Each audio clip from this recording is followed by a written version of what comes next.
Hey guys, in this video I'm going to show you how to print your Google Calendar.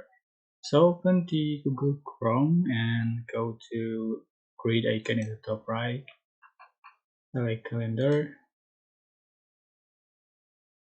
just wait. So before you can change the format for a can print week or month.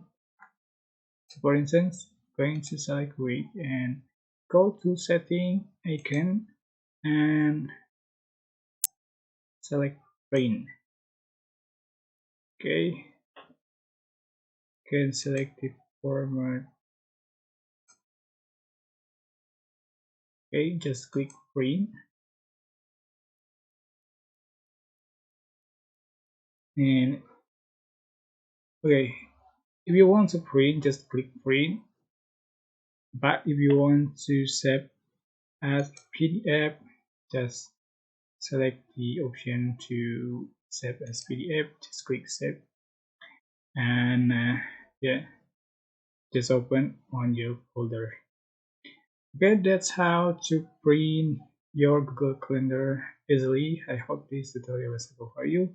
Don't forget to like, comment, share, and also subscribe. Thank you so much for watching.